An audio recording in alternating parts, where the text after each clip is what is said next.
चलिए आप सबको राधे राधे। और कई दिनों के बाद, बीच के अंतराल के बाद आज मुलाकात हो रही है।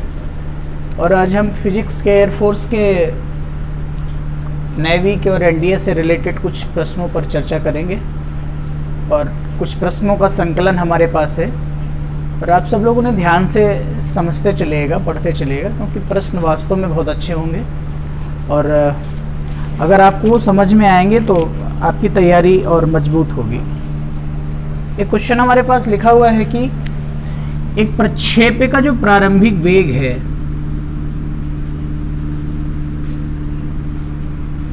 प्रक्षेप्य का प्रारंभिक वेग vector u equal to 3i cap plus 4j cap metre प्रति सेकेंड से दिया जाता है। यह प्रदर्शित है, कुछ भी लिख दीजिए, जाता है। इसके उच्चतम बिंदु पर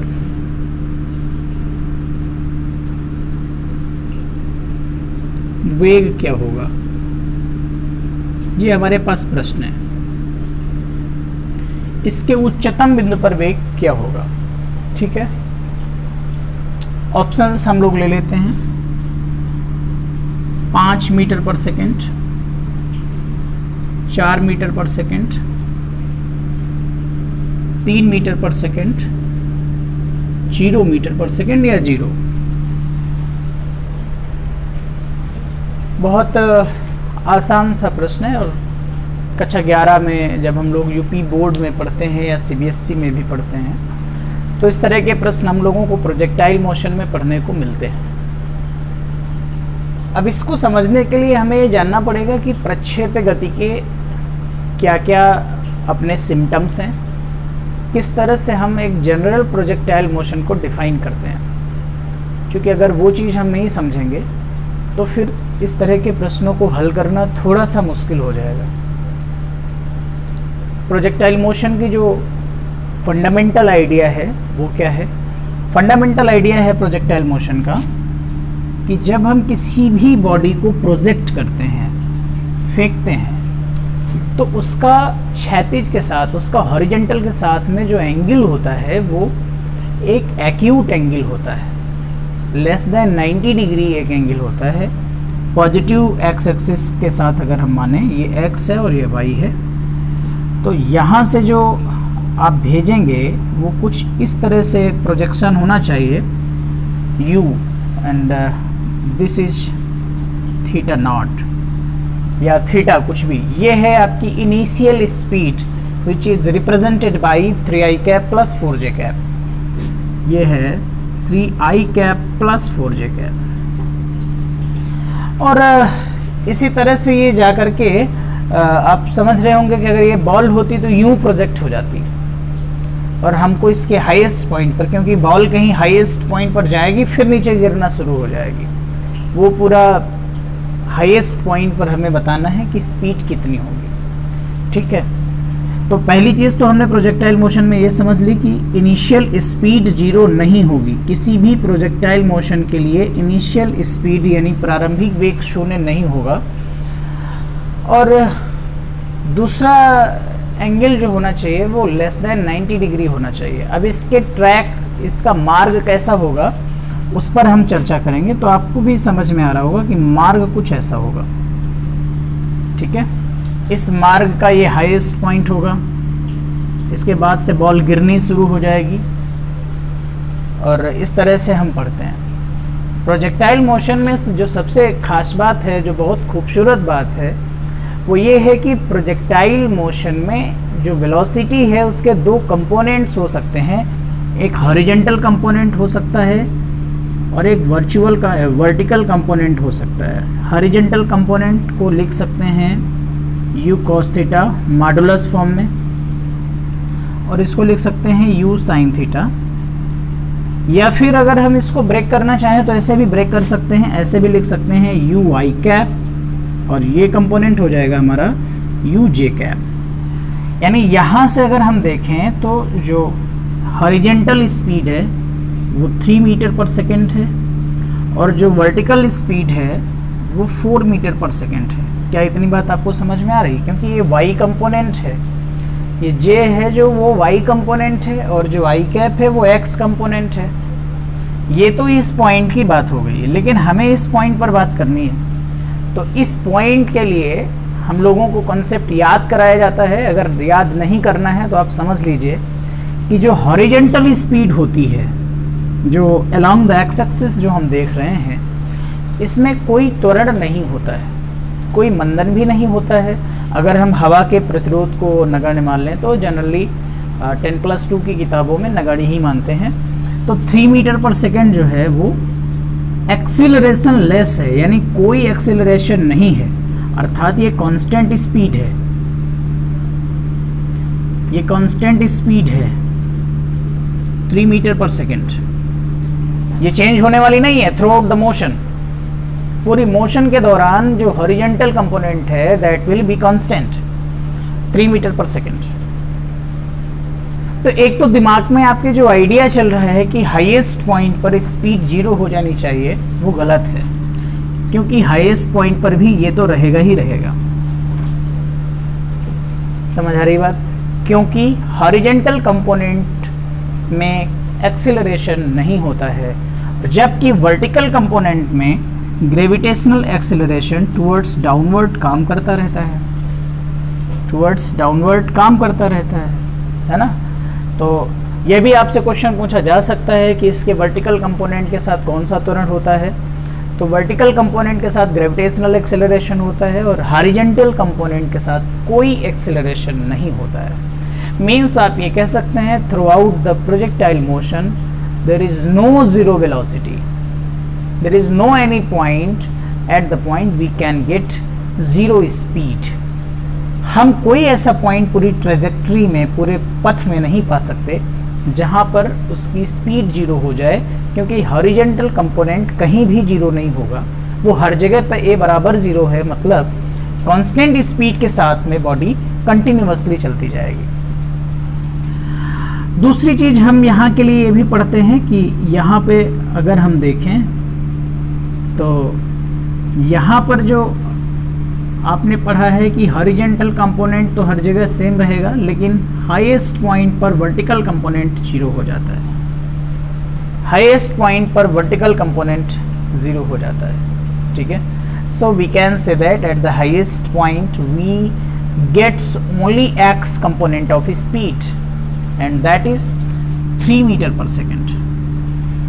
तो बस इसको देख के ही हम बता सकते थे, इसको ही देख के हम बता सकते थे कि जो आई कंपोनेंट है वही यहाँ पे बनेगा। मैं चाहता तो इसको 1 सेकेंड में आपके सामने बस जादू की झप्पी दे देता, लेकिन आपको ये समझना पड़ेगा कि हॉरिजेंटल कंपोनेंट में कोई एक्सेलरेशन नहीं होता है, वर्टिकल कंपोनेंट में ग्रेविटेशनल एक्सेलरेशन वर्क करता है and the highest point of the projectile u equal to 0 होता है। u साइन 0 बराबर 0 ऐसा बोलेंगे आप, तो ये साइन कंपोनेंट यहाँ 0 हो जाएगा। और चूंकि क्षैतिज के साथ यहाँ पे कोई कोण नहीं है, x के साथ में ये लाइन कोई एंगल नहीं बना रही है, तो अगर यहाँ का कंपोनेंट आप लिखेंगे या फाइनल स्पीड आप लिखेंगे तो ऐसा लिखेंगे u cos 0 plus u sin 0, तो ये कंपोनेंट 0 हो गया, केवल ये बचेगा, यानी जो फाइनल स्पीड है वो x कंपोनेंट के बराबर है। सो आई थिंक कि अगर कभी आप लोगों को इस तरह का क्वेश्चन मिलेगा तो बस देख के ही बता दोगे कि जो आई कंपोनेंट होगा वही इसकी जो है हाईएस्ट पॉइंट पर स्पीड बचेगी, ठीक है। अगले क्वेश्चन की तरफ बढ़ेंगे। हाँ, और इसमें जान लीजिए हॉरिजेंटल कंपोनेंट में कोई एक्सेलरेशन नहीं होता, वर्टिकल कंपोनेंट में g एक्सेलरेशन काम करता रहता है। और बात जान लीजिए, इसका प्रारंभिक वेग 0 नहीं होना चाहिए। प्रोजेक्टाइल मोशन जब भी क्रिएट होगी उसकी इनिशियल स्पीड 0 नहीं होगी, और उसका जो एंगल विद हॉरिजेंटल होगा that will B acute angle, वो एंगल 90 से डिफर होगा और 90 से छोटा होगा, ठीक है। अगले क्वेश्चन की तरफ हम बढ़ेंगे।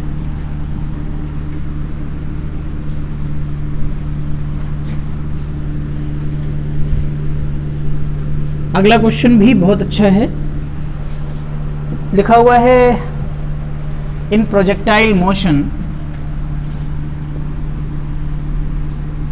प्रक्षेप गति में,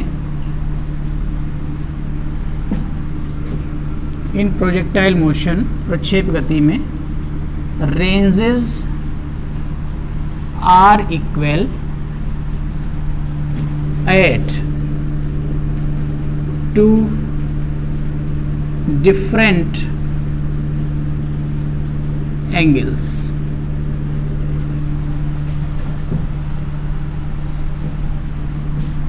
But the related heights are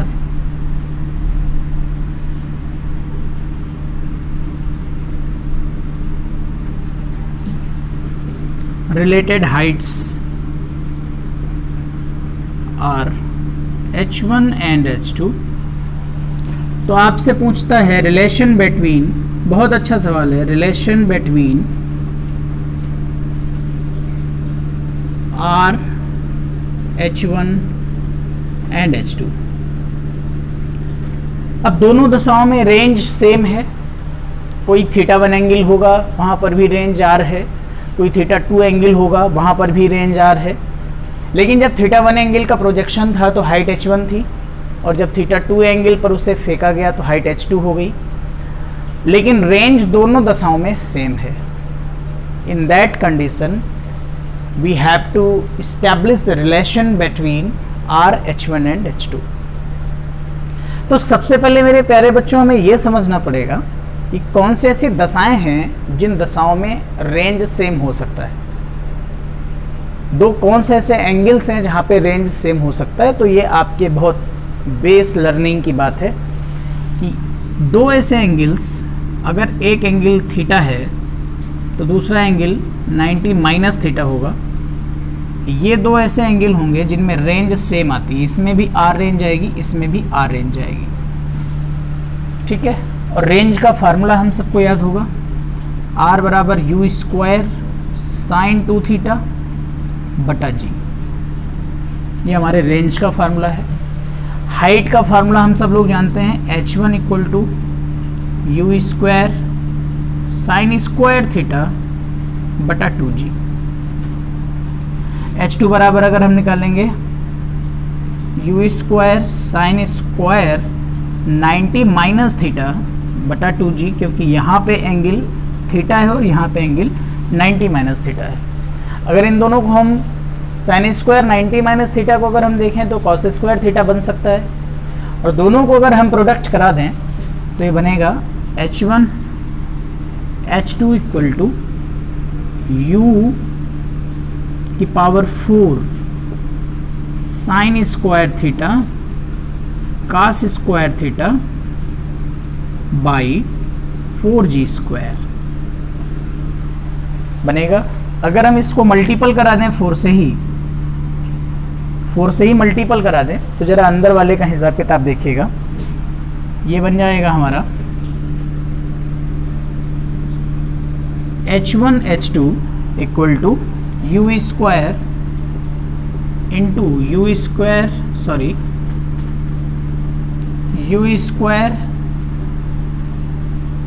2 sine theta cos theta का स्क्वायर बटा,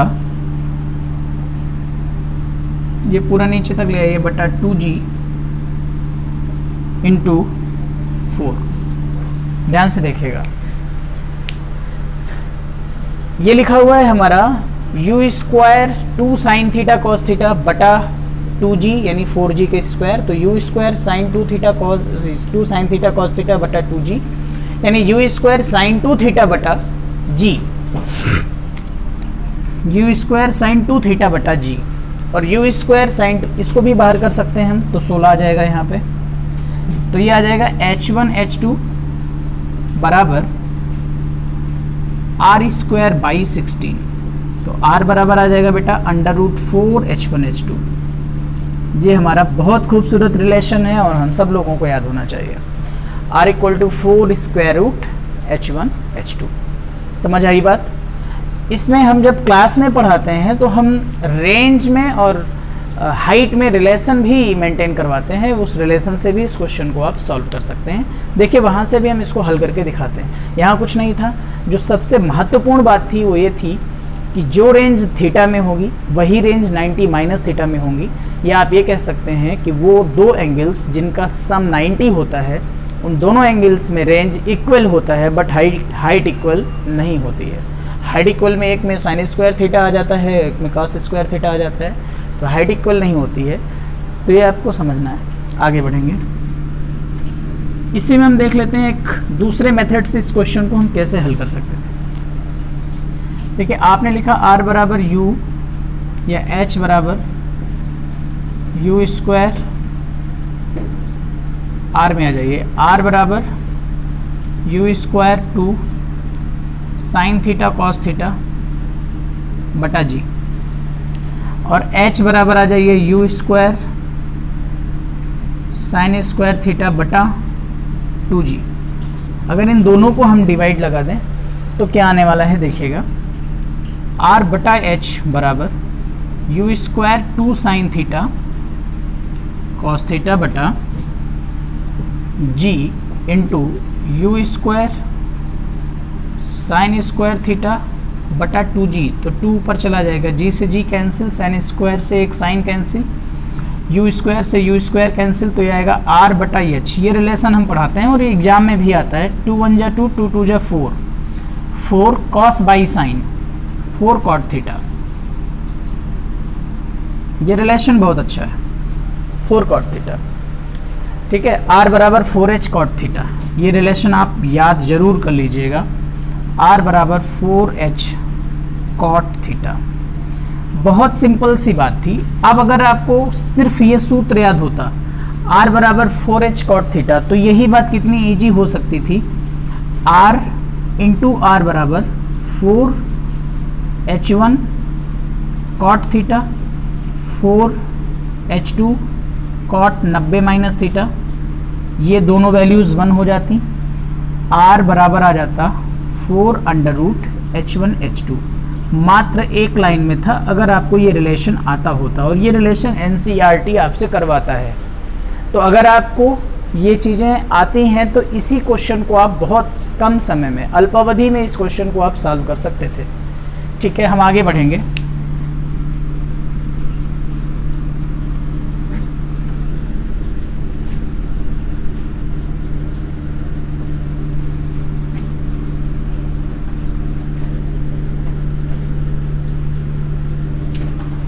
अगला क्वेश्चन है मेरे पास, ये है, मानिए कि आपको 200 किलोमीटर दूर दिल्ली को 400 किलोमीटर की स्पीड से जाना है तथा 200 किलोमीटर की स्पीड से आना है। हम यहाँ हैं और हमें दिल्ली जाना है। अकॉर्डिंग द क्वेश्चन हमसे दिल्ली के बीच की दूरी जो है वो 200 किलोमीटर है, 200 किलोमीटर, और जाने वाला जो जाता है वो जाता है 400 की स्पीड से, आता है 200 की स्पीड से, आता है 200 की स्पीड से, और हमसे पूछता है बताइए पूरी जो ट्रैवलिंग हुई है, इस ट्रैवलिंग में उसकी जो एवरेज स्पीड है वो कितनी होगी। पहला ऑप्शन उसने दे रखा है 300 किलोमीटर प्रति घंटा, 300 किलोमीटर प्रति घंटा। दूसरा ऑप्शन उसने दे रखा है 300 किलोमीटर प्रति घंटा से ज़्यादा। तीसरा उसने दे रखा है 300 किलोमीटर प्रति घंटा से कम, और चौथा उसने दे रखा है, मुझे देखना पड़ेगा, चौथा विकल्प उसने दे रखा है 0। तो 0 तो कोई मतलब ही नहीं बना, क्योंकि औसत वेग नहीं पूछ रहा है हमसे, औसत चाल पूछ रहा है, औसत वेग नहीं पूछ रहा, उसने एवरेज स्पीड की बात की है। तो एवरेज स्पीड में अगर मोशन हुई है तो 0 होने का कोई चांस नहीं है। ये बात आप बहुत अच्छे से जानते हैं कि चाल का मान 0 अथवा ऋणात्मक नहीं हो सकता। अगर कोई बॉडी डायनेमिक पोजीशन में है तो उसकी स्पीड हमेशा पॉजिटिव होगी, जबकि वहीं पर अगर हम वेलोसिटी की बात करें तो वेलोसिटी पॉजिटिव, नेगेटिव या 0 कुछ भी हो सकती है, ठीक है ना। पॉजिटिव भी हो सकती है वेलोसिटी, नेगेटिव भी हो सकती है, 0 भी हो सकती है, क्योंकि ये वेक्टर क्वांटिटी है, और जबकि स्केलर वैसे ही रहने वाली है। अब आप जरा इसको ध्यान से देखिएगा, जाना है 400 की स्पीड से, आना है 200 की स्पीड से, एवरेज हमें बताना है, distance between the points equal to 100 kilometre. अगर मैं अब बहुत नॉर्मली इस क्वेश्चन को समझा दूं, क्योंकि त्वरण इसमें नहीं है, तो आप एक बात देखिए कि ये 400 से बंदा जाता है और 200 से लौट के आता है। अगर हम इस 400 और 200 को 600 बना लें और 2 बराबर भागों में बांट दें, क्योंकि इसको बराबर जाना है, लौट के वहीं आना है, इसका मतलब ये हुआ कि जाने में उसकी स्पीड 300 खर्चा होगी, आने में उसकी स्पीड 300 खर्चा होगी। एवरेज का मतलब होता है equal distribution, equal partition, equal distribution.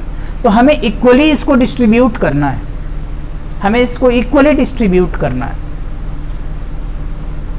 ठीक है ना। तो मतलब ओरल इसका आंसर हो सकता है 300 kilometre, and option number A is correct.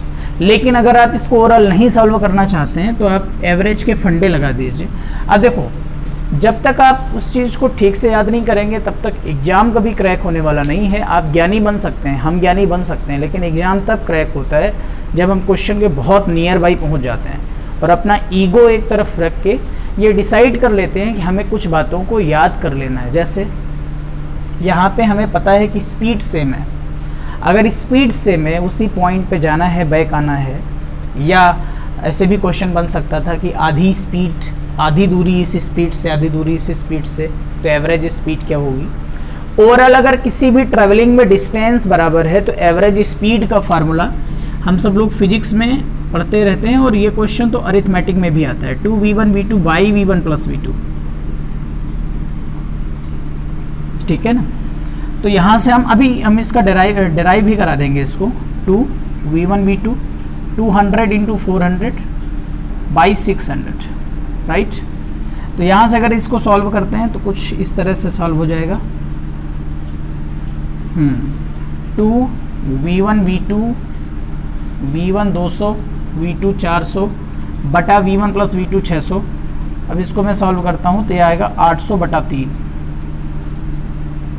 तो 800 बटा 3 दैट इज 200, 2 3 6, 3 दुनाई 6, और यहाँ पे बचने वाला है 2, तिछंग 18, तिछंग 18, और 266 सही 2/3 किलोमीटर प्रति घंटा। देखो पहले जो हम निकाल रहे थे ओरल, वो वास्तव में गलत आ रहा था, मुझे लग रहा था कि आ जाएगा 300, मैं इक्वली बांट रहा था उसको, 400 200 600 2 बराबर भागों में बांट देते, लेकिन ऐसा नहीं हो रहा है। जो फार्मूला कह रहा है वो ये कह रहा है कि दिस आंसर विल बी 266/2/3, और ये 266 से ही 2/3 एक्चुअली 300 से कम है, मतलब ऑप्शन सी सही हो जाएगा। ये जेईई मेंस का क्वेश्चन लिया गया है और बहुत अच्छा सवाल है। देखो हम ही पहली दफ़ा कंफ्यूज थे। अब देखिएगा ये फार्मूला कहाँ से आया है, तो इसमें आप जानते हैं एवरेज स्पीड का जो ओरिजिनल फार्मूला है वो है टोटल डिस्टेंस। अगर ये d गया है, d आया है, तो टोटल डिस्टेंस 2d हो गई है।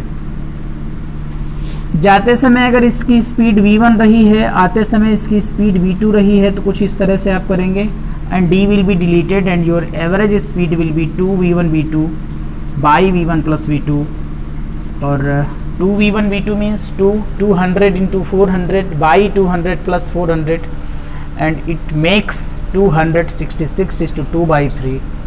It is our answer. उम्मीद करते हैं कि आपको ये ठीक से समझ में आया होगा। ऐसे ही वीडियोस हम आगे लेके आते रहेंगे। आप अपनी तैयारी को जारी रखिए। बहुत बहुत धन्यवाद। Thank you so much.